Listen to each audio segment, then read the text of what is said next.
नमस्कार जंटू में स्वागत आपका। मैं हूं योगेंद्र। आप देख रहे हैं खास खबर। खास खबर में हम बात करेंगे भाजपा के स्थापना को लेकर के। अटल बिहारी वाजपेयी के मुंबई में दिए उस भाषण के कुछ अंश के साथ में हम बात करेंगे समाजवाद की स्थापना के साथ। गांधी के समाजवाद की जिक्र करके अटल बिहारी वाजपेयी ने जब कहा था, अंधेरा छटेगा, सूरज निकलेगा, कमल खिलेगा। दुनिया की सबसे बड़ी पार्टी होने का दावा करने वाली बीजेपी का 38 साल का सफर कैसा रहा, क्या उतार चढ़ाव आए, क्या सपने देखे थे, क्या स्थितियां हैं, विचारधारा कहां स्टैंड करती है, तमाम पहलुओं को आज हम छूने की कोशिश करेंगे। लेकिन एक बार आज आप हमारे एजेंडे का आप मजमून देखिए और उसके साथ ही हमारे जो गेस्ट हैं उनसे मुखातिब होंगे और आप तक एक एक 38 साल के सफर के कुछ ऐसे जो बिंदु हैं, कुछ ऐसे अनछुए पहलू भी हैं जिन्हें हम छूने की कोशिश करेंगे। देखिए आज का मजमून। सूरज निकलेगा, कमल खिलेगा। 37 साल पहले भारतीय जनता पार्टी के स्थापना दिवस अधिवेशन को संबोधित करते हुए अटल बिहारी वाजपेयी के यह शब्द थे। यह कमल तो खिला है, लेकिन उसे खिलाने वालों का राजनीतिक जीवन अस्ताचल की ओर है। एक नया नेतृत्व पार्टी को एक के बाद एक चुनावी जीत दिला रहा है। हमें भरोसा है कि मोदी जी के नेतृत्व में 2019 का चुनाव अभी जो है इससे भी बड़े बहुमत के साथ हम जीतेंगे और मोदी जी के नेतृत्व में एनडीए की सरकार बनाएंगे। 6 अप्रैल 1980 को जनता पार्टी से अलग होकर भारतीय जनता पार्टी का गठन अटल बिहारी वाजपेयी ने किया था। भाजपा के गठन के 4 साल बाद ही पार्टी को झटका लगा और दिसंबर 1984 में हुए चुनाव में भाजपा को सिर्फ 2 सीटें मिली। उसके बाद बीजेपी ने 1989 के लोकसभा चुनाव में जनता दल के साथ गठबंधन के साथ भाजपा को 89 सीटें मिली।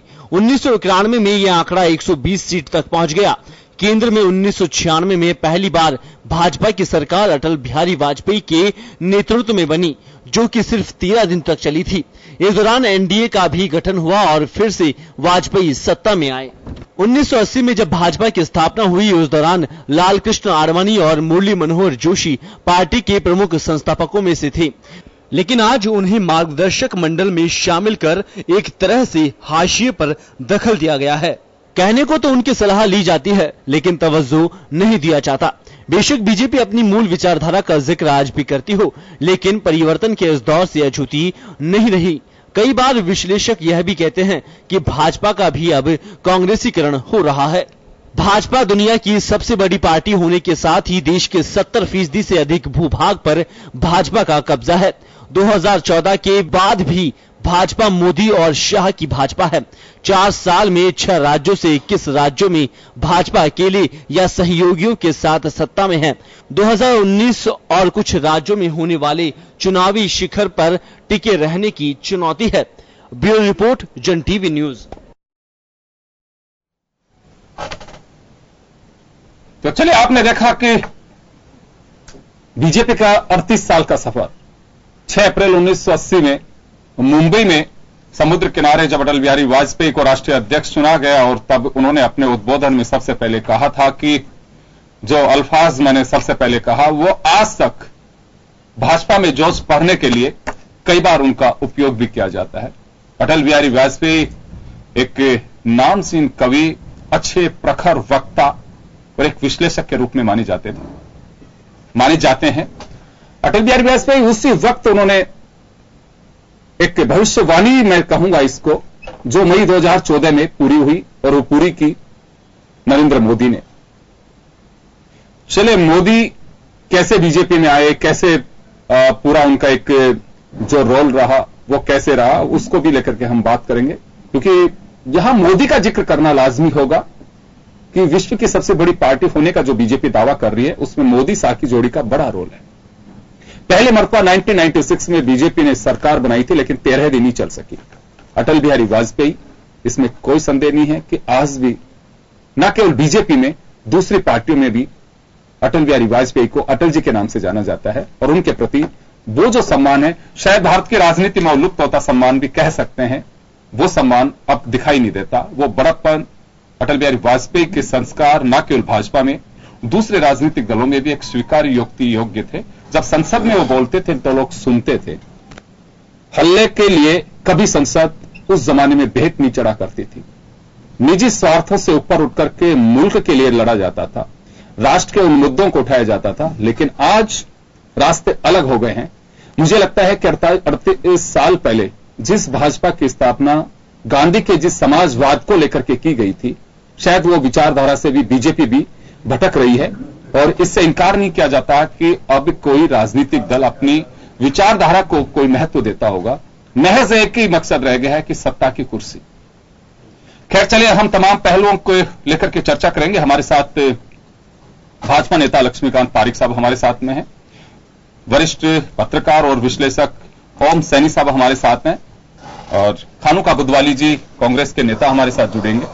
आप सभी का स्वागत है।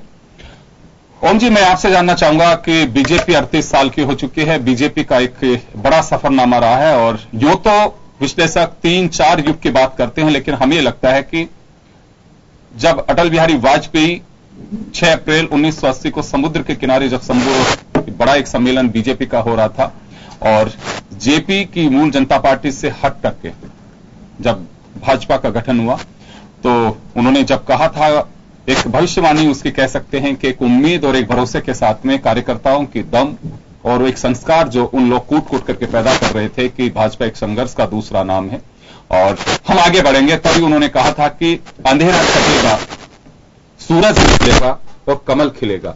ये मई 2014 में पूरा होता दिखाई दिया, क्योंकि अपनी दम पर सरकार बनाई। हालांकि 1996 में पहले 13 दिन ही सही, लेकिन अटल बिहारी वाजपेयी खुद भी इस मुल्क के प्रधानमंत्री रहे। इस सफर को आप किस तरह से देखते हैं? क्या वास्तव में जिस आइडियोलॉजी के साथ में अटल बिहारी वाजपेयी और अटल बिहारी वाजपेयी का एक सम्मान राजनीतिक दृष्टि, देखिए राजनीतिक दल अपने अपने एक उस वक्त का जो दौर था वो एक अलग होता था, एक विचारधारा की लड़ाई, और विचारधारा के आधार पे ही पार्टियों के जो स्थापना होती थी वो होती थी। देखा जाता था कि इसकी मूल धारा क्या है, किस दिशा में ये धारा जाने वाली है और मूल जड़ क्या है, क्या सोचकर के पार्टी का गठन हो रहा है, ये नहीं देखते थे कोई भी। धारा क्या है उससे देखा जाता था। क्या वास्तव में अब वो धाराएं बची हैं? योगेन जी, ये प्रसंग बड़ा विवादास्पद हो जाएगा, लेकिन हकीकत यह है कि जब अटल जी ने भारतीय जनता पार्टी बनाने की घोषणा की, उस वक्त जो घोषणा पत्र जारी हुआ था, उस वक्त उसकी चेयर कर रहे थे अब्दुल करीम छागला। और छागला के बयान के मुताबिक उन्हें लगा था कि इस मुल्क में जो राजनीति होगी वो मध्यम मार्ग की राजनीति होगी, जिसमें सभी संप्रदायों का, सभी जातियों का मध्यम मार्ग होगा, कहीं कोई एक किस्म की बात नहीं होगी। जनसंघ को लेकर एक ख्याल था कि जनसंघ एक हिंदू राष्ट्र की स्थापना करना चाहता है, और बलराज मधोक वगैरह जिस लाइन को लेकर चल रहे थे, उस लाइन को अटल बिहारी जी वाजपेयी ने कभी भी स्वीकार नहीं किया। वो चाहते थे कि भारतीय राजनीति में एक साफ सुथरा चेहरा निकले, जिसका चाल चरित्र और चेहरा बहुत अलग किस्म का हो। और जब घोषणा पत्र जारी हुआ, उस वक्त अब्दुल करीम छागला ने कहा था कि मुझे विश्वास हो गया कि कांग्रेस का विकल्प प्रस्तुत होने जा रहा है, क्योंकि ये कांग्रेस की ही लेगेसी थी, जिसको कहा जाता था कि वो मध्यम मार्ग की पार्टी है, और उसमें सभी संप्रदायों का, सभी जातियों का, सभी जनसमूहों का समावेश है, और इस संघीय शासन को चलाने के लिए ऐसी एक पार्टी चाहिए थी। तो भारतीय जनता पार्टी उस तरीके की पार्टी अटल बिहारी वाजपेयी के नेतृत्व में रही। लेकिन देखिए, अब इसमें जब प्रारंभ होता है तो उसके बाद में लगता है कि जिस तरीके से पार्टी का उठान होना चाहिए वो नहीं हो रहा है। तो जो राष्ट्रीय नेतृत्व था, उसने जिस तरह की चर्चाएं की, उसने अपनी सारी स्थितियां बदली। चाल चरित्र और चेहरे की बात तो सही है, जब तक गोविंदाचार्य जैसे चिंतक रहे भारतीय जनता पार्टी में, तब तक ये होती रही। लेकिन पार्टी की वापस जो लेगेसी में पुरानी चीजें थी, जिनमें पहचान का जो जनसंघ का नजरिया था, वही ज्यादा प्रभावी होने लगा। अडवाणी जी के नेतृत्व में, मुरली मनोहर जोशी के नेतृत्व में उसी लाइन को लेकर के आगे बढ़ने पर भारतीय जनता पार्टी का इजाफा हुआ। उस इजाफे में मैं एक बात देखता हूं कि जो मुझे लगा था उस वक्त सन 1980 में जब ये सब कुछ हो रहा था, और छंगानी जी, वो अब्दुल करीम छागला कुछ बोल रहे थे, और अटल जी ने जो घोषणा पत्र जारी किया था, तो निश्चित रूप से मुझे लगता था कि कांग्रेस को एक तरीके से एक वैचारिक चुनौती देने का सिलसिला उसी मध्यम मार्गी रास्ते से जो लग रहा था वो नहीं हुआ। और जब पहली बार 13 दिन की सरकार बनी तो उस वक्त तक पार्टी का स्वरूप बहुत बदल गया था। हालांकि अटल बिहारी वाजपेयी वैसे ही थे जैसा उन्होंने सन 1980 में उन्होंने बोला था। और यह भी सच है कि जब अटल बिहारी वाजपेयी एनडीए बना करके उसके 5 साल तक प्रधानमंत्री रहे देश के, तब भी वैसे ही थे। ना इत्तेफाकियों के सिलसिले बरकरार रहे, लेकिन उनकी उदारता वो हमेशा याद दिलाते रहे राजधर्म क्या होता है, संघीय शासन चलाने के लिए क्या किया जाना चाहिए। मैं समझता हूं कि अटल जी के समापन के बाद में जिस तरह का शासन चला है और जिस तरह की बातें आई हैं, ये वो पार्टी नहीं है जो सन 1980 में स्थापित हुई थी। ये वो पार्टी है जो अमित शाह और नरेंद्र मोदी के नेतृत्व में आज की तारीख में इस हिंदुस्तान में काबिज है। ये वो, और जिसमें उस तरह का संप्रदाय समन्वय, उस तरह का जातीय समन्वय, उस तरह का मध्यम मार्गी रास्ते को कोई सिलसिला नहीं है। ये तो समूल नष्ट, राजनीतिक दलों को समूल नष्ट करने की बात भी करते रहे हैं। आज एक विधि मंत्री बोल रहे थे, मेरे को थोड़ा थोड़ा सुनाई दिया, तो किस तरीके से साम्यवादियों को समाप्त किया है। केरल में हमने अब करने वाले हैं और त्रिपुरा में साफ कर दिया, बंगाल में ऐसा। तो इस तरह की भाषा अटल बिहारी वाजपेयी की भाषा नहीं रही। वो विभिन्नताओं में एकता की बात देखते थे, राजनीतिक विचारधाराओं की विपरीतता में एकता की बात देखते थे। हालांकि आज की तारीख में मुझे 2 दिन पहले जो भागवत जी ने बयान दिया कि हमने कभी नहीं कहा कि कांग्रेस को समूल नष्ट कर देंगे, हम वो एक चुनावी जुमला था। तो मुझे लगता है कि चुनावी जुमलों ने भारतीय जनता पार्टी को बड़ा दूषित किया है। भारतीय जनता पार्टी का जो पाकीज़गी, पवित्रता भरा हुआ जो चेहरा था वो सन 1980 में था। आज की तारीख में भारतीय जनता पार्टी को मैं जनतांत्रिक पार्टी कह सकता हूं, क्योंकि लोकसभा के ये जो लोकसभा का वर्तमान सत्र मैंने अपनी आंखों से देखा है, सुना हुआ नहीं है, देखा है। और सुनने के बाद मुझे लगता है कि किस तरीके से ये एक आरोप गढ़ा गया कि प्रतिपक्ष ने संसद में चलने दी, जबकि हकीकत यह है कि अगर स्पीकर चाहती तो निश्चित रूप से अविश्वास प्रस्ताव को स्वीकार कर लेती और चर्चा हो जाती। लेकिन सारा लांछन मुझे लगा कि इस तरीके से किया गया। तो मीडिया के आदमी की हैसियत से मैं तो कहूंगा कि मुझे तकलीफ होती है कि अटल जी के नेतृत्व में जो भारतीय जनता पार्टी बनी थी वो आज मुझे नजर नहीं आती। निश्चित रूप से उसका वो बड़ा है, उसका आदर्श स्वरूप लेकिन नष्ट हुआ है। जिस तरीके से दूसरे लोगों को लेकर के धोपोच करके और शासन देने का जो सिलसिला नॉर्थ ईस्ट में देखने को मिला, दूसरे प्रदेशों में देखने को मिला, तो आगे आने वाली नेतृत्व के लिए दूसरे जो प्रतिबद्ध कार्यकर्ता है भारतीय जनता पार्टी की, जिनकी मनस्थिति वैसी है जैसे अटल जी के वक्त में थी, तो उनके लिए बड़ा चुनौती वाला काम है कि इस पार्टी को कैसे एक बेहतर पार्टी के रूप में आगे बढ़ाया जाए। चलिए, बीजेपी अपना 38वां जन्मदिन मना रही है और एक कार्यकर्ताओं में एनर्जी भरने के लिहाज से भी एक ऊपर से निर्देश हैं कि इसे व्यापक रूप से मनाया जाना चाहिए, मनाया भी जाना चाहिए। हम जब घर के किसी सदस्य का मनाते हैं और पार्टी जब इस मुकाम तक पहुंची है तो लिहाजा इसे बुलाया भी जाना चाहिए। आने वाले दिनों में 18 में ही कर्नाटक सहित कई राज्यों में चुनाव होंगे, 2019 सामने है और कार्यकर्ताओं में ऊर्जा भरने के लिए, जान फूंकने के लिए कुछ ऐसे मौके तलाशे भी जाते हैं और जिसे बुलाया भी जाता है। ये आपकी स्मार्टनेस भी हो सकती है। खैर चले, मुल्क की नहीं अब तो दुनिया की सबसे बड़ी पार्टी होने का दावा बीजेपी करती है। लक्ष्मीकांत जी हमारे साथ में। लक्ष्मीकांत जी, जो दौर अटल बिहारी वाजपेयी ने सोच करके किया और अटल जी का जो एक रास्ता जो उन्होंने चुना था बीजेपी की स्थापना का, उस रास्ते से समीक्षकों का, विश्लेषकों का मानना है कि उस विचारधारा से बीजेपी भटकी है, वो विचारधारा नहीं रही है। अटल बिहारी वाजपेयी अपने अल्फाज में हमेशा कहा करते थे, क्योंकि प्रतिपक्ष का नेतृत्व भी किया उन्होंने, प्रतिपक्ष की पार्टियों के साथ भी वो बैठे हैं, उन्होंने हमेशा कहा है कि मुल्क के लोकतंत्र के मजबूती के लिए प्रतिपक्ष का होना बहुत जरूरी है। लेकिन वर्तमान की जो बीजेपी, जिसे हम कह सकते हैं कि अर्श से अर्श तक जो पहुंची है, यानी कि ये जो नेतृत्व जिसने पहुंचा है, उसने कल्पना की है कांग्रेस मुक्त भारत की। कांग्रेस आज वो है जो सेकंड लार्जेस्ट पार्टी के रूप में, यानी कि प्रतिपक्ष की भूमिका में है, और वर्तमान जो स्वरूप है बीजेपी का, वो कांग्रेस मुक्त भारत की बात कर रहा है। देखिए, 1980 के अटल बिहारी वाजपेयी, माननीय आडवाणी जी, सब लोगों ने मिलकर भारतीय जनता पार्टी की स्थापना की। भारतीय जनता पार्टी की स्थापना के पीछे सोच और मूल कारण, भारतीय जनता पार्टी जनता पार्टी विघटन के पश्चात बनी। भारतीय जनसंघ जो एक भारतीय जनता पार्टी थे, पहले भारतीय जनसंघ के रूप में जाना जाता था। इस देश में लोकतंत्र की हत्या कर कांग्रेस जिस प्रकार इमरजेंसी लगाई, इस संघ के कार्यकर्ताओं ने और जनसंघ के कार्यकर्ताओं जिस प्रकार से काम कर इस देश में पुनः लोकतंत्र की स्थापना की, और स्थापना के पश्चात जनता पार्टी का उदय होता है। जेपी के नेतृत्व में एक जनता पार्टी बनती है, जेपी की सरकार बनी, जनता जय जयकार करे जैसे नारों के साथ हम चलते हैं, और फिर से इस देश में लोकतंत्र की बहाली होती है। लेकिन दुर्भाग्यवश 2.5 वर्षों के अंदर जनता पार्टी विघटन हो जाता है।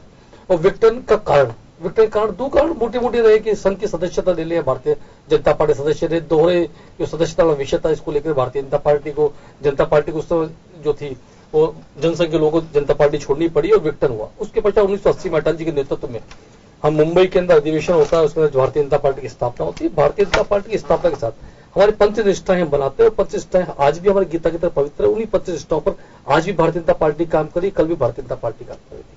संतान समाज की बात तब भी हम करते थे, आज भी हम करते हैं। राष्ट्र की एकता की बात तब भी हम करते थे, आज भी राष्ट्र की एकता की बात करते हैं। गांधीवादी दृष्टिकोण, आर्थिक दृष्टिकोण की बात तब भी करते थे, आज भी हम करते हैं। आज भी हम मूल्य आधारित राजनीति की बात करते हैं, तब भी करते हैं। आज भी सर्वधर्म सद्भावना की बात करते हैं, तब भी करते हैं। तो जिस प्रकार से भारतीय जनता पार्टी ने तो अपना चाल चरित्र चेहरा बदला है और नई भारतीय जनता पार्टी ने अपने मूल्यों को छोड़ा है। भारतीय जनता पार्टी देश में आज बड़ी राजनीतिक पार्टी बनी है, विश्व की सबसे बड़ी पार्टी बनी है। एक कालखंड भारतीय जनता पार्टी लोगों ने देखा है, हमारे लोगों ने तपस्या की है। हमारे लोगों ने एक कालखंड के दौरान जब लोग कहा करते थे कि इस दिए में तेल नहीं और रास चलाना खेल नहीं, उस समय को भारतीय जनता पार्टी और भारतीय जनसंघ के लोगों ने देखा है। आज हम सब लोग जिस तरह मेरा छोटा सा सवाल है सर, यहाँ पे मैं लक्ष्मीकांत जी रोकना चाहूंगा। ये बात सही है कि संघर्ष का सफर बीजेपी ने बहुत लंबा तय किया है और इसमें कोई संदेह नहीं है कि संघर्ष जिसकी वजह से बीजेपी इस मुकाम तक पहुंची, इसमें कोई बात, मैं इसमें अतिशयोक्ति भी नहीं मानता हूं कि ऊपर से पड़ोसी सरकार नहीं मिली है या 1996 की बेशक 13 दिन चली हो, 99 में आपकी 13 महीने की सरकार गिरी हो और 99 में ही वापस अटल बिहारी वाजपेयी के नेतृत्व में 5 साल की सरकार 2004 तक के लिए मिली हो। वो तमाम जो आप लोगों ने पूरे खंड देखे हैं, मैं वो बात कर रहा हूं कि बीजेपी वर्तमान में जिस संघर्ष के दम पर यहां तक पहुंची है, लेकिन दूसरे के संघर्ष को वो याद नहीं बना पा रही है, उसको जगह नहीं दे पा रही है। एक बड़ा सवाल बीजेपी पे इस वक्त खड़ा हो रहा है कि लोकतंत्र के जो मूल्यों को लेकर के बीजेपी हमेशा संघर्ष करती रही है, प्रतिपक्ष के प्रति अपनी एक सद्भावना दर्शाती रही है, जिसकी उम्मीद अटल बिहारी वाजपेयी, लालकृष्ण आडवाणी, मुरली मनोहर जोशी, सिकंदर बख्त जैसे लोग क्या करते थे। लेकिन आज बीजेपी उस संघर्ष को कहीं स्थान नहीं देना चाहती। अगर कोई संघर्ष करता है तो उसको अलग अलग नजरिए से देखा जाता है। अगर दिल्ली में कोई अगर आपका समकक्ष खड़ा होने की कोशिश करता है तो उसे बताया जाता है कि नक्सलियों की फौज है, या दूसरे कोई लोग आते हैं तो उन्हें दूसरी उपमाएं दी जाती हैं। उस संघर्ष की पहचान, जिस संघर्ष को पास करके यहां तक पहुंचे, अगर कोई जैसे कहा जाता है कि अगर दर्द का एहसास उसे हो जिसने वास्तव में दर्द सहा हो, जिसने कभी उन फोड़ों को देखा हो, कभी ऐसे कट लगे हुए देखे हो शरीर में, उसको दर्द का एहसास होता है। वो बीजेपी जो वास्तव में संघर्ष के बल पे ही यहां पे पहुंची और आज दूसरे के संघर्ष को देखा नहीं जाता। उससे ये बड़ा सवाल खड़ा हो रहा है बीजेपी पे। ठीक है, ऐसा नहीं, संघर्ष करें और संघर्ष को मूल्याधारित संघर्ष करें। संघर्षों का आप, मैं नहीं कहता कांग्रेस मुक्त की जो परिकल्पना हम बात करते हैं, कांग्रेस के अंदर बुराई थी, वह बुराई खत्म करने की बात है। किसी व्यक्ति को खत्म करने की बात कहीं नहीं होती, किसी पार्टी को खत्म करने की बात होती, बुराइयों को समाप्त करने का विषय हो सकता है। यदि भ्रष्टाचार मुक्त की बात करते हैं, कांग्रेस ने जो भ्रष्टाचार यूपीए 2 और दौरान लगा, उन सब बातों को लेकर एक बड़ी चर्चा देश में होती है। उन सब चर्चाओं को लेकर विराम लगाने की बात करते हैं। हम चाहते हैं भ्रष्टाचार मुक्त भारत हो, हम चाहते हैं कि एक भयमुक्त भारत हो, हम चाहते हैं कि जिस प्रकार का एक रवैया पिछले कुछ वर्षों में राजनीति देखने को मिला, मूल्य आधारित राजनीति नहीं रही, कोई कहीं भी किस प्रकार की राजनीतिक विचारधाराएं पनपी है, उन सबको लेकर हमारा विश्वास है कि एक अच्छी राजनीतिक सोच, एक अच्छी राजनीतिक परिदृश्य बने। और जिस प्रकार भारतीय जनता पार्टी जो अपना काम बखूबी धीरे धीरे अपना विस्तार जिस प्रकार से किया है, चाहे पूर्वोत्तर में किया हो, पूर्वोत्तर बात करें तो हम जी कह रहे थे कि कांग्रेस विचारधारा खत्म करने की बात नहीं है। हमारे कार्यकर्ताओं का संघर्ष देखिए, कार्यकर्ताओं कितनी हत्याएं, वहां पर निर्मम हत्याएं हुई है। उस प्रकार से त्रिपुरा के अंदर भारतीय जनता पार्टी खड़ी हुई है। ये भारतीय जनता पार्टी कार्यकर्ताओं की निष्ठा और कार्यकर्ताओं बल पर ही भारतीय जनता पार्टी वहां पर 0 से आज इन 5 वर्षों में भारतीय जनता पार्टी अपना शासन बनाने में कामयाब हो सकी है। तो भारतीय जनता पार्टी कार्यकर्ताओं के संघर्ष की यदि गाथा की बात करें तो देश में किसी राजनीतिक शक्ति ने सबसे ज्यादा संघर्ष कहीं किया है तो भारतीय जनता पार्टी कार्यकर्ताओं ने किया, भारतीय जनता पार्टी के नेताओं ने किया। मैं लक्ष्मीकांत जी आपके पास में आऊंगा वापस, लेकिन मैं खानू खा बुधवाली जी हमारे साथ में है। खैर चले, मैं एक बार फिर जिक्र करना चाहूंगा कि अटल बिहारी वाजपेयी के मैं उस वक्त के अंश पढ़ रहा था जब 6 अप्रैल 1980 में उन्होंने जब नींव रखी थी। उस मैनिफेस्टो को भी मैं माफ करिएगा, जो घोषणा के बिंदु थे उनको भी मैं देख रहा था। उन्होंने कहा था कि समाजवाद, और जिस सूरज की बात वो कर रहे थे कि सूरज निकलेगा, कमल खिलेगा, निश्चित रूप से दिल्ली की उस सत्ता की ओर उनका इशारा था कि आज नहीं तो कल हमारी नई पीढ़ी उस पर जरूर काबी, जो कि एक भरोसा उनको था। लेकिन जो भरोसा था वो एक ऐसी सत्ता का एक वो चाहते थे कि मजबूती के साथ, उस विचारधारा के साथ में जो आज हम समुद्र के किनारे से खड़े हो रहे हैं और वास्तव में दिल्ली तक जब पहुंचे तो वैसे ही हमारी विचारधारा बरकरार रहनी चाहिए। चलिए, खानुका जी हमारे साथ में हैं। खानुका जी, मैं आपसे जानना चाहूंगा कि यूं तो बीजेपी का स्थापना दिवस है, लेकिन इस स्थापना दिवस में सहने चाहे देश के विधि मंत्री हो या फिर भाजपा के राष्ट्रीय अध्यक्ष हो, स्थापना दिवस के हैप्पी बर्थडे टू यू के दौरान भी उन्होंने कुछ कांग्रेस पे तंज कसे हैं। इसको लेकर के मैं आपसे जानना चाहूंगा कि कांग्रेस मुक्त भारत की जो हम कल्पना कर रहे हैं वो महज बस उसके कैरेक्टर को लेकर के, यानी चाहे करप्शन मुक्त भारत की बात हो तो कांग्रेस से जोड़ करके बता रहे हैं। देखिए, प्रजातंत्र है, प्रजातंत्र में किसी चीज का मनाना या खुशी करना ये उसका व्यक्तिगत विचार हो सकता है, लेकिन भारतीय जनता पार्टी की नीति, सिद्धांत और विचार कभी एक नहीं रहे। ये वो पार्टी रही है जो अपने बुजुर्गों ने जिस पानी से जिस बाग को सींचा गया, उसी बाग को आज इन्होंने खलियान को काट करके और उन जो महानुभाव थे जो पार्टी को लेके आए थे, आज उन्हीं को एक तरह से नजरबंद कर दिया गया और आज पंक्ति नंबर 2 में खड़ा कर दिया। ये जब अपने परिवार के नहीं हुए तो ये किस मुंह से कांग्रेस मुक्त की बात करते हैं? स्वयं जो भ्रष्टाचारी, जिसपे हत्याओं का, जिसपे ट्रायल में जो दोष निर्दोष की बात बाद में आई, उन पे कई आरोप प्रत्यारोप लगे होंगे। जो व्यक्ति राष्ट्रीय अध्यक्षता की बात करता है या विधि मंत्री जिस तरह की बात करते हैं, यह शोभा नहीं देता। जो हिंदुस्तान के पूर्व प्रधानमंत्री अटल बिहारी वाजपेयी का जो आप जिक्र कर रहे थे, वो सम्मान से उन्होंने विपक्ष को देखा है। ये वो व्यक्ति हैं, कभी उन्होंने इस तरह की ये जो कभी राज को देखा नहीं, और राज में आने के बाद एक छोटे से अफसर को अगर किसी शहर का या किसी बड़ा आदमी बना दो और अचानक उसको धन दौलत से नवाज दो तो वो उसका हजम नहीं होता। ये दो व्यक्ति हैं जो भारतीय जनता पार्टी के राष्ट्रीय अध्यक्ष कहिए और इस हिंदुस्तान का प्राइम मिनिस्टर। ये दुर्भाग्य है कि प्रजातंत्र में एक परिवर्तन हुआ और इनको एक नेतृत्व मिलने की बात की गई। ये जिस तरह की भय मुक्त और भ्रष्टाचार मुक्त की बात करते, इन्होंने तो स्वयं में जनता में भयभीत करने का काम किया। चाहे आप यूपी को ले ले, मध्य प्रदेश में जो प्रजातंत्र की बात करें, जो इनका विरोध कर रहे थे, आज उन बाबाओं की फौज को ले लें, ये जो इनके स्वयं के लोग इनका विरोध कर रहे हैं। आप यूपी को ले लें, आप केरला की जिस तरह की भयमुक्त की बात करें, उड़ीसा में कह रहे हैं हम 120 सीट लाएंगे। मानिए, आप कैसे लाओगे? आपका क्या एक्सपेरिमेंट है? आप एक प्रजातंत्र में अटल बिहारी का जो एक नीति के तहत जो आचार और विचार थे वो मान और सम्मान करते थे। राजस्थान की राजनीति में लो या हिंदुस्तान की, यहां भैरू सिंह जी जिस तरह से राजनीति करते थे, लेकिन आजकल तो इनका व्यक्तित्व तो प्रधान नहीं है। यहां लक्ष्मी प्रधान, धन को प्रधान मानते हुए यहां व्यक्ति भारतीय जनता पार्टी में गौण है। यहां प्रजातंत्र में इनका कोई लेना देना नहीं है। वो ब्यूरोक्रेसी की जिसके ये पक्ष में होते हैं तो उसको कुछ नवाज देते हैं और जिसके खिलाफ होते हैं वो जिस तरह से उसको घर भी भिजवा देते हैं दोपहर में। तो ये तो भारतीय जनता पार्टी के लोग, सम्मानीय आडवाणी जी हो, चाहे इनके जोशी जी हो, अन्य जो भी जो उस फलवारी को खींचने वाले वो माली थे, आज उनको नजरबंद कर दिया। ये किसके हो सकते हैं? जो अपने मां बाप के नहीं हुए तो प्रजातंत्र के क्या हो पाएंगे? ये कांग्रेस मुक्त नहीं हो सकते, ये बीजेपी मुक्त होने की तैयारी कर रहे हैं। इनके कर्म ऐसे हो रहे हैं कि ये जनता का जिस तरह से महंगाई और भ्रष्टाचार और जिस तरह से ये धन और जो दो व्यक्तियों के पक्ष में पूरे हिंदुस्तान को गिरवी रखने की बात करें, ये पाकिस्तान से एलर्जी करने वाले व्यक्ति जो स्वयं बगैर बोले हिंदुस्तान का प्रधानमंत्री, एक व्यक्ति उद्योगपति के गैस पाइपलाइन के कारण से वहां नतमस्तक हो जाए, इससे बड़ा हिंदुस्तान का दुर्भाग्य नहीं हो सकता। ये बड़ी पार्टी है या नहीं है, ये तो काल खंडित होने की बात करें, ये तो गर्भगृह की बात करें, क्या है क्या नहीं है, लेकिन प्रजातंत्र में ये विनाशकाले विपरीत बुद्धि की बात हिंदुस्तान के भारतीय जनता पार्टी के शाह साहब और ये माननीय पीएम की बात करें या विधि मंत्री की बात करें, ये अनर्गल बरगल इस तरह के बयान देने के बजाय विपक्ष को एक सम्मान तरीके से, ये राज आना और जाना ये प्रकृति का नियम है, इससे पूर्व भी राज आया और गया। लेकिन भारतीय जनता पार्टी अपनी पूर्व जो गरिमा थी, जिस तरह से आप जो माननीय पत्रकार महोदय और जो मेरे साथी जो कह रहे थे, उस चीज को भूल चुके हैं। और जो अपने पूर्वजों को भूल जाता है वो व्यक्ति कभी भी दूसरों का सम्मान नहीं कर सकता।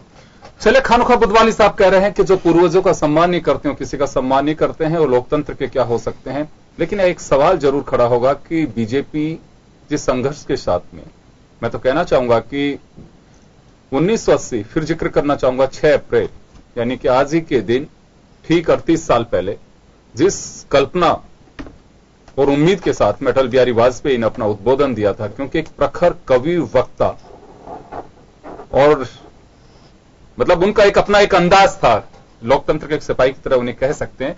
अटल बिहारी वाजपेयी बेशक किसी भी पार्टी, कोई ऐसा शायद उनका विरोधी पार्टी का कोई नेता नहीं होगा जो दिल से उनका सम्मान नहीं करता हो। एक ऐसा एक कैरेक्टर जिन्होंने वास्तव में बीजेपी की स्थापना कुछ मित्रों के साथ में, बड़ी संख्या में कार्यकर्ताओं के साथ में उन्होंने एक स्थापित किया था। यह लेकिन एक सवाल होगा खानुका बुधवाली साहब से, मैं ब्रेक के बाद पूछना चाहूंगा। और मैं जानना चाहूंगा कि क्या कांग्रेस को भी इस सफर के दरमियान ये समीक्षा करनी चाहिए कि वास्तव में कल्पना 38 साल पहले की थी, फल चाहे आज 2014 मई में मिला हो, लेकिन एक प्रचंड बहुमत के साथ में, और पहली मर्तबा बीजेपी को प्रखर प्रचंड बहुमत के साथ में, और आजादी के बाद कांग्रेस पहली बार ये हुई कि अपने प्रतिपक्ष का नेता नहीं बना पाई, जबकि इमरजेंसी का एक ऐसा जो समय था जब माना जाता था कि शायद कांग्रेस का पतन शुरू हो चुका है, कांग्रेस बिल्कुल साफ होगी और सारे विपक्षी दल एकजुट होकर के लड़ रहे थे। लेकिन वो भी एक ऐसा था, इंदिरा गांधी के नेतृत्व में अपनी पूरी एक मजबूत विपक्ष के साथ में खड़ी रही थी। लेकिन ये एक ऐसा अवसर रहा 38 साल के उसमें बीजेपी के सफर में जो प्रतिपक्ष का नेता चुनने नहीं दिया गया। छोटे से ब्रेक के बाद रुकेंगे और कुछ ऐसे पहले हों जो यहां पे हो सकता है कि उनका हम जिक्र करें, जो अनछुए भी कहे जा सकते हैं, छोटे से ब्रेक के बाद।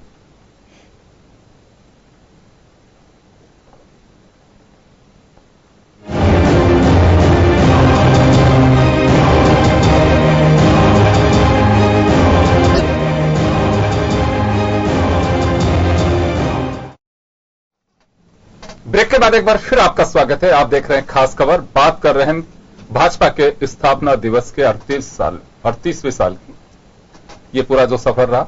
हम खानोखा जी के पास में जाएंगे, लेकिन उससे पहले मैं एक बार सुनाना चाहूंगा आपको कि भाजपा के राष्ट्रीय अध्यक्ष अमित शाह इस मौके पे मीडिया से मुखातिब हुए और वो क्या कह रहे हैं, कुछ ऐसे उनके बाइट्स हैं जो हम आपको सुनाना चाहेंगे।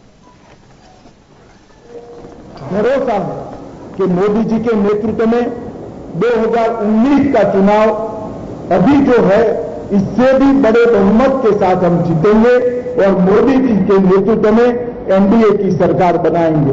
आपके माध्यम से देश के करोड़ों कार्यकर्ताओं को मैं शुभकामनाएं भी देता हूं और 20,000 गांवों में जाकर गांव वासियों के साथ रहकर गांव के विकास को आगे बढ़ाने के लिए मैं उनको आह्वान करता हूं। अमित शाह को सुना और जो जिक्र कर रहे हैं अमित शाह स्थापना दिवस के मौके पे पत्रकारों के सवालों को भी उन्होंने जवाब दिया। उनका यह भी कहना था कि भाजपा के बड़ी संख्या में कार्यकर्ता मारे गए हैं। उन्होंने आगामी 2019 के चुनाव जो आम चुनाव हैं उनका भी जिक्र किया है और साथ ही कहा है कि मुल्क की दुनिया की सबसे बड़ी पार्टी कार्यकर्ताओं के संघर्ष तमाम पहलुओं को छूने की कोशिश की है। चलिए, लेकिन एक बार मैं वापस जाऊंगा खानोखा जी के पास में। बुद्धवली साहब, आपने जिक्र किया कि ये पार्टी छलावे की पार्टी, सारी बातें ठीक है, लेकिन इसके साथ साथ बीजेपी को तो समीक्षा करनी चाहिए कि अगर वास्तव में झूठ की बुनियाद पर अगर सत्ता के सिंहासन तक पहुंची है तो समीक्षा करनी चाहिए। लेकिन कांग्रेस को भी क्या वास्तव में समीक्षा करनी चाहिए कि 1980 में जब बीजेपी की स्थापना हुई थी और उसके बाद 1984 में 2 सीट पे जो भाजपा सिमट गई थी, अब प्रचंड बहुमत के साथ में आ रही है। सफर सब तय करते हैं, यानी कि केवल महज यही हो सकता है कि दिखावा छलावा उसी की वजह से जनता ने वोट दिया हो, कारण और भी हो सकते हैं। देखिए, भारतीय जनता पार्टी हमेशा जो जिस तरह की बात कर रही है ये अपनी समीक्षा कर रही है, कांग्रेस पार्टी अपनी समीक्षा कर रही है। कांग्रेस पार्टी को भारतीय जनता पार्टी से तुलना करने की आवश्यकता नहीं है, क्योंकि भारतीय जनता पार्टी जब जब किसी के साथ रह के, जब जनता पार्टी से लेकर जनता दल और जिन जिन के साथ रहा उनके साथ, और या राज्य सरकारों के साथ बीजेपी ने जिनके कंधों पे हाथ रखे और हमेशा उनको पीछे छोड़ा और उनको आज वो पार्टियां सब अलग हो गई और ये बीजेपी ने हमेशा एक अलग रास्ता अपना के आज सबको पीछे छोड़ के उन्होंने एक अलग रास्ता अपना के इसके राजतंत्र में आने का कार्य किया।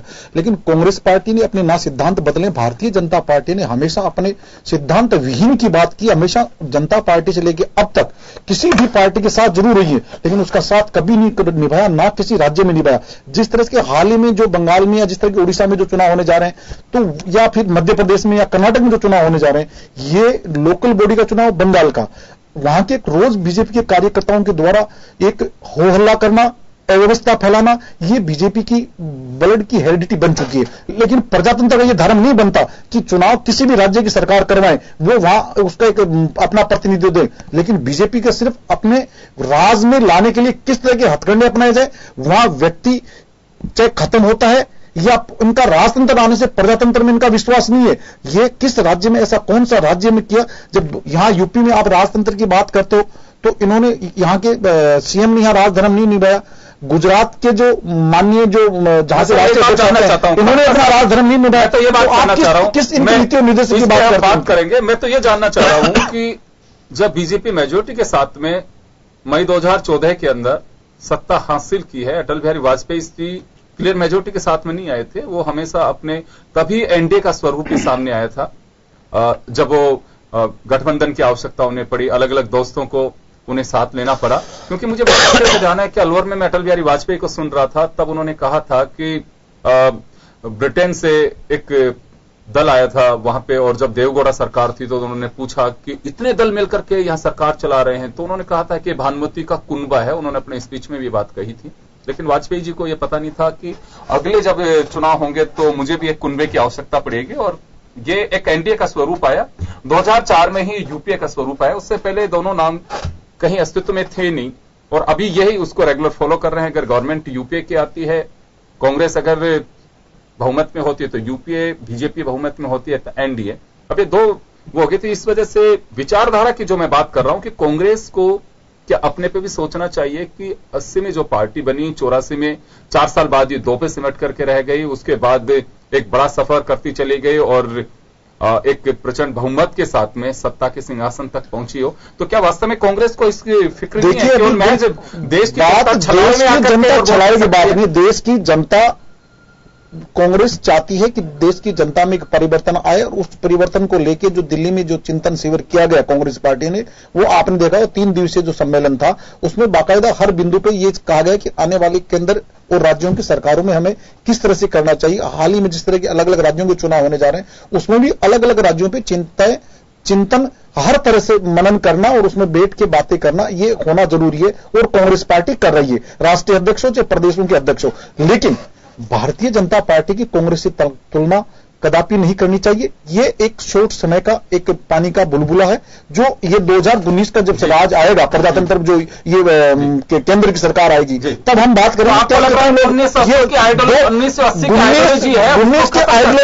आइडियोलॉजी इनकी थी नहीं, इन्होंने तो हमेशा दूसरों के कंधों पे पैर रखा और उनको हमेशा उस सीढ़ी को उठाने का काम किया, जिस सीढ़ी पे चढ़ के आए उस सीढ़ी के किस सीढ़ी के साथ ही रहे, इनका अस्तित्व था कहां। ये तो अब कुछ समय के लिए आए, और कैसे आए, जनता ने इनको मेजोरिटी दी, जनता के साथ ये क्या करते हैं, लेकिन ये निश्चित है कि हमेशा ये जनता इनकी कोई इनका विचारधारा सिर्फ अपनों को, हिंदुस्तान की जनता को लूटो, खसोटो और राज करो, क्योंकि उन्होंने कभी राज में रहे नहीं, प्रजातंत्र में इनका कभी विश्वास रहा ही नहीं, क्योंकि जब ये अपनों के ये लूट इसलिए कह रहे हैं। आज भारतीय जनता पार्टी का हर काम आज तक भारतीय जनता पार्टी का, लक्ष्मीकांत जी, भारतीय जनता पार्टी का हर काम अगर होता है लूट खसोटी होता है कि हर काम होता है तो इनके या तो मंत्री नहीं होता, तो इनके आरएसएस के संघ के द्वारा जो इनके कांग्रेस की विचारधारा बची, आप मान कांग्रेस की विचारधारा पहले भी थी, आज भी वो प्रजातंत्र में विश्वास है। ओम सैनी साहब के पास में जाऊंगा। ओम जी, मैं ये बात जानना चाहूंगा कि किसी राजनीतिक दल की विचारधारा बची है, या आप उन दिनों को याद करिए कि 20 साल पहले गेहूं की रोटी की जो खुशबू आती है, जिसे आज हम ढूंढ रहे हैं, सब्जी में वो स्वाद आता जो दवाइयों में लुप्त हो चुका है, क्या वास्तव में राजनीतिक दलों की विचारधाराओं को इससे तुलना कर सकते हैं, इसके समकक्ष? योगेन जी, आज हम बहुत गंभीर कालखंड को जांच रहे हैं, और वो है भारतीय राजनीति का पिछला कालखंड और वर्तमान। पर पिछले कालखंड में मुझे ठीक है कि भारतीय जनता पार्टी या कांग्रेस यहाँ तक सीमित रहने की जरूरत नहीं है। हमें ये देखना चाहिए कि जिस संविधान के तहत हमारी पॉलिटिकल एक्टिविटीज हुई और पॉलिटिकल पार्टीज बनी, उनमें जैसे ही कोई परिवर्तन का सिलसिला बना है तो भारतीय जनता जो है वो अपने आप को यूनाइट किया उन्होंने। डेमोक्रेटिक इंस्टीट्यूशंस जब कांग्रेस की सरकारों में भी गड़बड़ होने लगे तो संविध सरकारों का एक दौर आया डेमोक्रेटिक इंस्टीट्यूशंस को बचाने के लिए, और उसका नतीजा ये हुआ कि विभिन्न राज्यों में क्षेत्रीय दलों का गठन हुआ, उनका प्रभावी सिलसिला हुआ। तो एक अच्छे स्वास्थ्य की सूचना थी ये कि संघ में और केंद्र में किस तरीके से लोग जागरूक हैं उस डेमोक्रेसी को बचाने के लिए, उस संविधान की रक्षा करने के लिए, अपने अधिकारों को बचाने के लिए। और वही बात उसी के परिणाम स्वरूप जब मिसेस गांधी इस देश में थी और उन्होंने एक बड़ी लड़ाई लड़ी, सिंडिकेट इंडिकेट वाला सिलसिला हुआ, एक राजनीतिक लड़ाई लड़ी और जनता ने खुल करके उनको सब कुछ दिया। और उसके पश्चात जिस तरीके से डेमोक्रेटिक इंस्टीट्यूशंस उस शासन में डैमेज हुए, उसका नतीजा रहा कि जनता पार्टी का गठन हुआ, विभिन्न दलों ने मिलकर के और उन डेमोक्रेटिक इंस्टीट्यूशंस को बचाने के लिए अपने आप को एक किया। वो न इत्तेफाकियां हुई, वो अलग बात है कि 2.5 साल में शासन बिखर गया और वापस लोग हो गए, लेकिन ये डेमोक्रेटिक प्रोसेस था। यहां पर डेमोक्रेटिक इंस्टीट्यूशंस को नष्ट करना कतई स्वीकार नहीं किया गया। ये बात भारतीय जनता ने स्थापित की कि हम लोग डेमोक्रेटिक इंस्टीट्यूशंस नहीं नष्ट होने देंगे। और बाद में जो कालखंड देखने को मिले हमें, वो ये इंस्टीट्यूशंस को प्रोटेक्ट करने का सिलसिला रहा और उसमें कई प्रधानमंत्री आए और चले गए। और जब एनडीए का गठन हुआ, यानी कि अटल बिहारी वाजपेयी जब आए भारतीय जनता पार्टी के गठन के बाद में, उस वक्त भी यही सब बातें थी कि डेमोक्रेटिक इंस्टीट्यूशंस बरकरार रहने चाहिए, लोगों के नागरिक अधिकार बरकरार रहने चाहिए, नागरिक अधिकारों पे जब भी आक्रमण हो लोगों को खड़ा हो जाना चाहिए। और वही नतीजा देखा आपने कि 5 साल तक शासन किया, अटल बिहारी वाजपेयी प्रधानमंत्री रहे और यूपीए 1 का गठन होता है, 2 का गठन होता है और फिर हम वर्तमान देख रहे हैं। मुझे फिर भय वही लग रहा है जो सन 70 में लगा था कि इमरजेंसी से पहले जिस तरीके से डेमोक्रेटिक इंस्टीट्यूशंस डिस्टर्ब हुए थे और जिस तरीके की व्यक्तिवादी राजनीति देखने को मिली थी, हमें एक तरफ संजय गांधी नजर आते थे, एक तरफ इंदिरा जी नजर आती थी और इंदिरा जी के साइकोफेंट नजर आते थे कि Indira is India, India is Indira, इस तरह की बातें। वही बात मैं आज देख रहा हूं। जिस तरह का डेमोक्रेटिक स्वरूप भारतीय जनता पार्टी का सन 1980 में अटल बिहारी वाजपेयी के नेतृत्व में था, वैसा आज नहीं दिखता है। चाहे विस्तार कितना भी हो गया हो, मासबेस हो गया हो, सब कुछ हो गया हो, लेकिन आज हमें लगता है कि एकाधिकारी शासन बन रहा है। जिन लोगों की परवरिश की जा रही है उनके बारे में सब जानते हैं कि किस तरह की अर्थव्यवस्था है, किस तरह का डेवलपमेंट का मॉडल है और किस तरीके से सिर्फ 2 ही नाम नजर आते हैं, राष्ट्रीय अध्यक्ष और प्रधानमंत्री। उसके अलावा जिस तरीके से अटल जी के जमाने में आला कमान का एक स्वरूप था, वो सब लोग जिस तरीके से पीछे हट गए हैं और डेमोक्रेटिक इंस्टीट्यूशंस पे जैसा आक्रमण अभी हो रहे हैं और जिस तरीके से मीडिया को ईमानदारी के साथ में सारी बातें की जानी चाहिए, लगता यह है कि जैसे हम पत्रकारों के अतिरिक्त, जो वर्किंग जर्नलिस्ट जिन्हें कहा जाता है, उनके अतिरिक्त वैसा स्वरूप है नहीं। बहुत कम चैनल्स हैं, बहुत कम अखबार हैं जिनमें सब बातें की जाती है और उनके साथ में जैसा होता। मुझे भारतीय जनता पार्टी शासन करे, भारतीय जनता पार्टी आगे बढ़े, कैसे ऐतराज हो सकता है? वो लोग वोट देते हैं, लोग उनको पसंद करते हैं तो आगे बढ़े। लेकिन जिस तरह का स्वरूप बन रहा है, जिस तरह के इंस्टीट्यूशंस के माध्यम से वो आगे बढ़ने की चेष्टा कर रहे हैं, मैं समझता हूं कि ये भारतीय जनता पार्टी का जो सन 1980 का स्वरूप था वैसा नहीं है। लक्ष्मीकांत जी, एक मेरा छोटा सा सवाल है, बात कांग्रेस की नहीं है। मैं मोदी जी के कई स्पीच को सुनता हूं, आप लोग भी सुनते हैं, मुल्क की जनता भी सुनती है।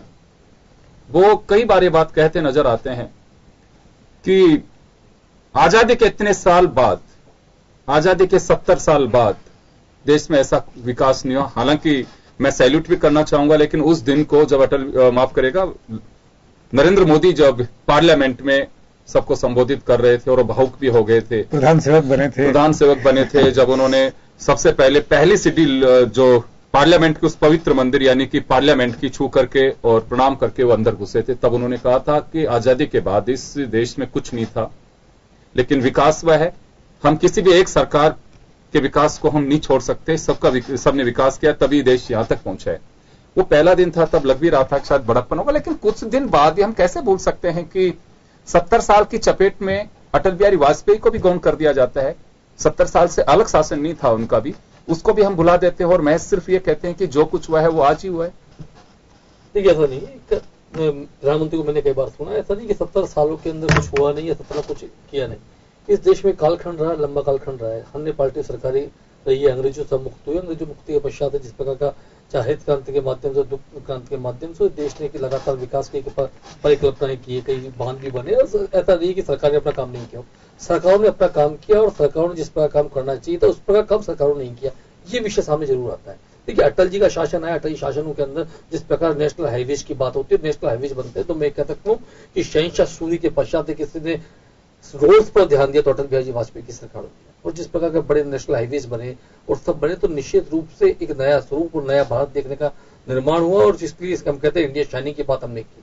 तो जिस प्रकार से कांग्रेस के लोगों को जिन सरकार को जिस प्रकार काम करना चाहिए था, उस प्रकार का विकास आधारित काम नहीं हुआ, मॉडल के रूप में काम नहीं हुआ।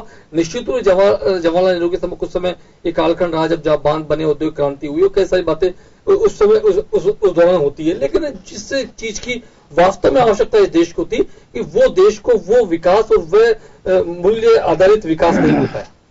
जी, एक बात और जानना चाहूंगा कि आपने बात मूल्यों की कर दी, तो पता नहीं मेरा एक जर्नलिस्टिक जो खुराफात है वो क्यों निकल करके आती है बात बात जब कोई पूछता है इस तरह से। हमने मूल्यों की बात कही है, मूल्य बीजेपी के वो हैं जिस चीज का हमें विरोध करना है तो विरोध करना है। अटल बिहारी वाजपेयी का उस दिन को आपको याद करना चाहिए। सरकार चली गई लेकिन कंप्रोमाइज नहीं किया उन्होंने। और आप बात मूल्यों की कर रहे हो, बहुत सारे ऐसे मुद्दे हैं जो बीजेपी ने जिसका हमेशा से विरोध किया, और जब सत्ता के सिंहासन पे आकर के हम बैठे तो हम उन चीजों को बिल्कुल साफ और सही कहने लगे। या तो वास्तव में अगर जिस विरोध को हमने किया, जिस पार्टी ने हो चाहे जिस सरकार ने उसे स्थापित किया हो, आपने 2 कदम आगे बढ़ाए हैं तो उसे आपको शेयर करना चाहिए। तो बिल्कुल बातें कुछ अलग होती हैं, लेकिन अब हम नए स्वरूप में लेके जा रहे हैं, उसका हम जिक्र छोड़ देते हैं। बात में एफडीआई की करूं चाहे दूसरे मूल्यों की बात करूं, तो बीजेपी जिनका विरोध करके एक बार ऐसा एक माहौल तैयार किया कि कांग्रेस जो कुछ कर रही है देश को पतन की ओर लेकर के जा रही है, रोजगार के अवसर खत्म हो जाएंगे, लेकिन आप उससे 2 कदम आगे बढ़ते हैं। कभी अटल बिहारी वाजपेयी और लालकृष्ण आडवाणी ने ऐसी चीजों के साथ कंप्रोमाइज नहीं किया। इसी वजह से ये सवाल बीजेपी पे खड़े होते हैं कि बीजेपी का भी मकसद महज एक सत्ता का सिंहासन हासिल करना रह गया है। ये सत्ता हमारा सेवा का माध्यम हो सकता है, हमारा सत्ता मध्य नहीं है। लेकिन निश्चित रूप से कई सारी बातें और कई सारे विचार जब विस्तार की बात आती है तो कई सारी बातों पर जो हमने कुछ उसके परिवर्तन करने के बाद को स्वीकार किया है। परिवर्तन का स्वीकार करने का अलग विषय था। वो खानू जी बड़ी तेजी के साथ हम पर बड़े सारे गंभीर आरोपों के साथ कई सारी बातें कही कि हमने जिसके साथ बैठा हुआ, मैं इनको याद रहता हूँ, चंद्रशेखर जी प्राइम मिनिस्टर बने, इंदिरा जी के साथ उन्होंने इंदिरा जी के साथ क्या किया और ध्यान कर ले। आपने माननीय चंद्रशेखर जी प्राइम मिनिस्टर बनाया, उसके बाद कांग्रेस के साथ क्या किया ध्यान कर ले। और यूपी के अंदर जिस प्रकार से हम चुनाव जीते, उसके बाद उसके पहले में अखिलेश का समाजवाद को लेकर के बड़ा गंभीरता से बात की। प्राइम मिनिस्टर जब बने थे इंदिरा जी, उससे पहले ही उनका इंदिरा जी बात नहीं कर रहा मैं, चरण सिंह जी बात पर इंदिरा जी की लिए की है। उसके बाद कांग्रेस से समर्थन देकर चंद्रशेखर जी को प्राइम मिनिस्टर बनने के बाद के उसके बाद उनके साथ कितने प्राइम मिनिस्टर है ये देश जानता है। बखूबी किस प्रकार धोखा देने की परिणति और किस प्रकार शासकों को गिराने का जो सिलसिला कांग्रेस का रहा है वो सब लोग अच्छे से जानते हैं। तो इसलिए ये हम पर आरोप लगा रहे थे कि हम जहां बैठते हैं हमने उखाड़ देते हैं। मैं वही निवेदन कर रहा हूं, यही काम तो कांग्रेस मैं वही कर रहा हूं, मैं सर वही बात कह रहा हूं। 2 बार जिस प्रकार प्राइम मिनिस्टर को हटना पड़ा और तीसरे मैं वही कह रहा हूं, मैं सर वही बात कह रहा हूं जिस प्रकार लक्ष्मीकांत जी, मैं आपसे वही बात कर रहा हूं कि कुछ ऐसे सवाल इसी आपके वर्तमान सरकार के दौरान खड़े हो रहे हैं। बहुत सारे लोग लिख भी रहे हैं, जो नहीं लिख पा रहे हैं अंदर से वो सोच जरूर रहे होंगे, हो सकता है कई कारण है नहीं लिख पा रहे होंगे।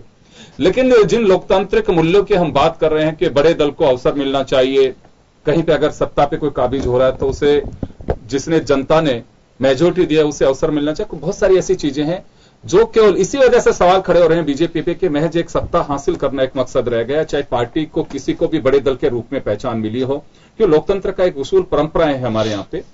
तो जिनको बीजेपी ने कहीं ना कहीं उन्हें उस पर कुठाराघात करने की कोशिश की, कई बार विश्लेषक इन बातों को लिखते हैं। मैं वो बात आपसे जानना चाह रहा हूं कि चाहे गोवा की बात हो, चाहे हाल के चुनाव की बात हो, या एक अवसर की बात होती है जो मिलना चाहिए, केवल बस इसी वजह से सवाल खड़े होते हैं कि मकसद केवल एक है, वो सत्ता हासिल करना। चाहे पूरे मुल्क में अगर हम सत्ता भी हासिल कर लेते हैं बीजेपी के जरिए, ये इस देश में बीजेपी की सत्ता होती है, कमल खिल भी जाता है, भगवा लहरा भी जाता है, तो क्या वास्तव में इस बात को स्वीकार करेंगे कि मूल्यों की राजनीति नहीं कही जा सकती इसे?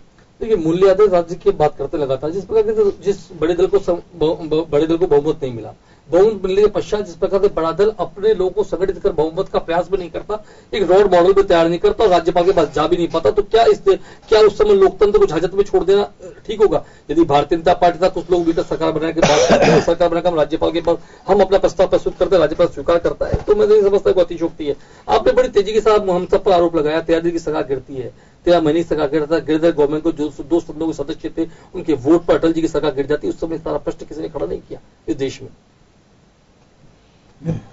जी बिल्कुल, लोकतंत्र में जिस प्रकार का एक कांग्रेस का, मैं आज कांग्रेस की बात नहीं करना चाहता था कि हम पर बात करनी थी, हमारे को अपने बारे में बात करनी थी, हमारा विचारधारा, हमारी योजना और हम कहां से चले कहां पहुंचे, मुझे शायद विचार इसी पर करनी थी। लेकिन कई बार जब कांग्रेस की बात सामने आती है, निश्चित रूप से प्रमुख विपक्षी दल है जिसने देश में 58 से अधिक वर्षों तक शासन किया है, और जिस देश ने शासन किया उसकी विकास की धारा क्या थी, उसकी गति क्या थी, उसने इस देश को क्या दिया, क्या हम उस स्पीड से हम चल पाए, क्या हमारा दौड़, हमारी भाग, क्या हम वहां तक पहुंच पाए, क्या जो अन्य विकसित जो हमसे बाद में, हमसे पहले आजाद हुए देशों ने विस्तार रफ्तार पकड़ी है, क्या इस देश के अंदर भाई भतीजावाद पर काम किसने किया?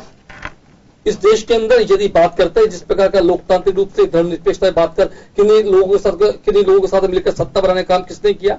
इस देश में जिस प्रकार लगातार एक देखिए 84 बात करें, 84 के अंदर किस प्रकार से एक सहानुभूति लहर बनती है और राजीव जी की राजीव जी इस देश के प्राइम मिनिस्टर बनते, उसके बाद बॉफर्स की बात और फिर वीपी सिंह और छोड़ना और जनता जनमोर्चा गठन होना, उसके पश्चात फिर सरकार बनना। तो इस प्रकार से फिर उसके बाद 89 के अंदर फिर सरकार कांग्रेस की 89 में कांग्रेस सरकार बनती है।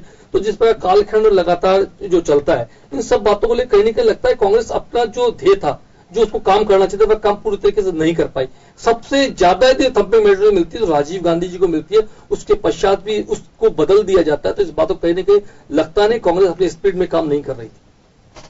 चलिए, इस बात को तो आपको एहसास हुआ है कि जब 400 से ऊपर सीट मिलकर के भी देश सत्ता बदल सकता है, तो वास्तव में सभी राजनीतिक दलों को इससे सबक लेना चाहिए कि यह जनता है, इसे जनार्दन भी कहते हैं, और ये इधर भी देती है तो इधर भी लेती है। ये एक एहसास वास्तव में राजनीतिक दलों को होना चाहिए। इस मौके पे मैं ये भी कहना चाहूंगा। और खानुखा जी, आप कुछ कहना चाह रहे थे बीच में अभी। देखिए, भारतीय जनता पार्टी के हमारे साथी जो कह रहे हैं कि सिद्धांत की बात कर रहे थे, इनके राजनीतिक सिद्धांत जो 13 महीने अटल जी की थी, उन्होंने अपने सिद्धांत के नाते वो स्पीच में मैं सुन रहा था उसमें, और 13 महीने की भी मैं सुन रहा था। दोनों चीजें उन्होंने सिद्धांत पे अपनी सरकार को छोड़ दिया। अगर सरकार गिरी तो 13 महीना नहीं, 13 दिन और फिर 13 महीने की 13 महीने। लेकिन भारतीय जनता पार्टी के राष्ट्रीय अध्यक्ष ने तो खरीद फरोख्त में शायद वर्ल्ड का इतना बड़ा व्यापारी तो प्रजातंत्र का कोई नहीं होगा। आपने जो गोवा से लेके अभी जो चुनाव हुए, वहां इन्होंने खरीद फरोख्त काम नहीं किया। भाई भतीजावाद ऐसे राज्यपालों की बात एक बार मैं कहना चाहूंगा, एक बार के लिए रुकिए। देखिए, ये बात हम लोकतंत्र के मूल्यों की बात कर रहे हैं, आप कह रहे हैं कि खरीद फरोख्त की बात कर रहे हैं। मैं सिर्फ इतना सा कहना चाहूंगा कि लोकतंत्र के मूल्यों को स्थापित करना और उसकी रक्षा करना सभी राजनीतिक दलों का धर्म है। मैं ये कहना चाहूंगा। मैं सिर्फ ये एक अल्फाज, देखिए, माफ करिएगा, कि वो कैसे सरकार बनी, क्या बनी, तो धर्म तो है जब ये इन्होंने मीडिया को खरीद, आज मीडिया का मुंह बंद करने का काम किया, जितना मीडिया को इन्होंने जिस तरह का किया, हिंदुस्तान के प्रधानमंत्री को हस्तक्षेप करना पड़ा। इससे बड़ा इस मंत्री का दुर्भाग्य क्या हो सकता है? मंत्री कुछ कहता है और प्रधानमंत्री कुछ कहता है। प्रजातंत्र में भाई भतीजावाद भारतीय जनता पार्टी के वसुंधरा राजे राजनाथ लड़के से ऐसा कौन सा आदमी है जिसके इससे ज्यादा इनके क्या इनके वंशवाद लोग नहीं है? भाई भतीजा कहां है या नहीं है? ये तो आपके आपकी नीति निर्देशक है, आप अपने लोग हवा नहीं, इसलिए प्रजातंत्र में विश्वास कम है। आपका दुर्भाग्य हिंदुस्तान का कि भारतीय जनता पार्टी को मौका मिला, इससे प्रजातंत्र का दुर्भाग्य हो नहीं सकता, इससे काला हो नहीं सकता। दुर्भाग्य इमरजेंसी, इसलिए आप को भूल चुके हो। इसलिए ओम जी को तो पता है, लेकिन आपने प्रजातंत्र का जो गला घोटा है, मीडिया का जो गला घोटा गया, मीडिया के साथ वर्तमान में कर रहे हो, लूट रहे हो, कम से कम आप मीडिया को तो बचाओ। मीडिया में आरोप इस पे तो आज जो है की कोशिश, ये परिवर्तन होगा, आप लोगों की भी जांच होगी। प्रजातंत्र में अगर परिवर्तन हुआ, ये घोटाले की आपकी भी जांच होगी, आप जानते हैं। चलिए, मैं ओम जी के पास में जाना चाहूंगा। ओम जी, हमारे पास समय कम है, मैं आपके पास में आना चाहूंगा कि देखिए, वो जो वक्त था स्वीकारी युक्त वक्त, उसके अलावा चरण अलग अलग आए। अटल बिहारी वाजपेयी एक उदारवादी नेता के रूप में देखे जाते थे, लेकिन जब लगा कि सत्ता इस तरह से हासिल नहीं हो सकती, 1984 में जब एक प्रचंड बहुमत के 90 के अंदर राम मंदिर के सोमनाथ से अयोध्या तक का जो सफर तय किया लाल कृष्ण आडवाणी को, मैं कहूंगा कि बीजेपी का आडवाणी का जो एक रूपरेखा और आडवाणी का जो एक रोल उस वक्त बीजेपी का था, इसमें कोई संदेह नहीं। उनका भी बड़ा योगदान बीजेपी को आगे बढ़ाने में रहा। बीजेपी को एक जो बड़ी पहचान, कार्यकर्ताओं जान फूंकने का जो वक्त था, वो भी एक दौर आए। फिर उसके बाद दोनों मिलकर के अटल और आडवाणी दोनों एक बार फिर साथ में खड़े और बीजेपी को स्थापित करने की कोशिश की, जो 1996 में पहली बार कह सकते हैं कि एक फल के रूप में सामने आया। जो सरकार बनी चली गई वो एक अलग विषय है, लेकिन उस मुकाम सूरज निकला और कमल खिला, उस वक्त की मैं बात करना चाहूंगा। लेकिन आज के दौर में वो त्याग और ये सब चीजें मुझे लगता है गौण है, क्योंकि अटल बिहारी वाजपेयी के वक्त लाल कृष्ण आडवाणी जब 1990 में रथ यात्रा सोमनाथ से जब रवाना हुई थी, मुझे बहुत अच्छे से ध्यान है, कुछ वीडियोस में तो नहीं थे, स्टिल फोटोग्राफ्स देख रहा हूं जिसमें नरेंद्र मोदी कुछ ब्रीफ कर रहे हैं कार्यकर्ताओं को कि इस तरह से रूट लाइन रहेगी, ये सब कुछ रहेगा। लेकिन आज कुछ दौर बदलता नजर आ रहा है। हाँ, बिल्कुल ठीक कह रहे हैं योगेन जी। मैं चूंकि आज ये स्थापना दिवस है भारतीय जनता पार्टी की, तो हमारी शुभकामनाएं, लेकिन साथ साथ में महत्वपूर्ण ये है कि अटल जी के वक्त में या भारतीय जनता पार्टी की स्थापना के वक्त में डेमोक्रेटिक इंस्टीट्यूशंस पे कभी कोई आक्रमण का सिलसिला नहीं था, उनकी अनदेखी नहीं थी। और ये इस मुल्क की एक लेगेसी रही है कि जिस किसी पॉलिटिकल पार्टी ने डेमोक्रेटिक इंस्टीट्यूशंस को प्रोटेक्ट किया है वो सर्वाइव करती रही है। जो भी डेमोक्रेटिक इंस्टीट्यूशंस पे आक्रमण करती है उसका हश्र क्या होता है हमने हर तरीके से देखा है, पहले भी देखा है। और आपने ठीक कहा कि 450 कितने आने के बावजूद कैसे लोग जनता जनार्दन क्या कर देती है। वैसे ही मिसेस गांधी को सन 70 में जब बहुमत मिला था तो जनता पार्टी के जमाने में कांग्रेस बिगड़ किसी बयान के ही साफ हो गई थी। और कांग्रेस का इमरजेंस भी देखा है, भारतीय जनता पार्टी का भी इमरजेंस देख रहे हैं। इसमें किसी तरह का डेमोक्रेटिक इंस्टीट्यूशंस को प्रोटेक्ट करें, उनको उनकी डेमोक्रेटिक आवाजों को आगे लाएं, वो नहीं हो रहा है, ये चिंता का विषय है। अगर भारतीय जनता पार्टी ने इस देश में डेमोक्रेटिक इंस्टीट्यूशंस को बचाए रखा, उनकी बात सुनते रहे, उनको प्रोटेक्ट करते रहे, उन्हें मिलावटों को रोकते रहे और जो इकोनॉमिक सिस्टम अडॉप्ट किया था भारतीय जनता पार्टी के वक्त में, आज वो बदला क्यों है इसका जवाब देते रहे, तो मेरा ख्याल है कि पार्टी क्यों नहीं विस्तार करेगी, क्यों नहीं शासन करेगी, कोई बात ही नहीं हो सकती। लेकिन उसी तरीके से कांग्रेस के लिए भी वो सब मौका है।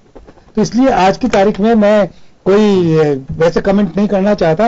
निश्चित हम देना चाहेंगे, बधाई देना चाहेंगे बीजेपी के तमाम कार्यकर्ताओं को, लेकिन ये बात सही है। मैं एक बात और कहना चाहूंगा कि 2013 में जब गोवा के अधिवेशन में प्रधानमंत्री के कैंडिडेट के रूप में जब नरेंद्र मोदी जी को तैयार किया जा रहा था, सुषमा स्वराज हो चाहे लालकृष्ण आडवाणी हो, उस वक्त एक तरह से बीजेपी में एक तूफान की तरह था कि अब ये सब नहीं चलेगा। कुछ दिन बाद उसे चीफ कैंपेनर के रूप में तैयार किया जाता है कि हमारे एक बड़े रोल मॉडल के रूप में गुजरात के मुख्यमंत्री आगे बढ़ेंगे। और सब जान चुका था इस देश के अगले प्रधानमंत्री के रूप में यह तस्वीर सामने आएगी।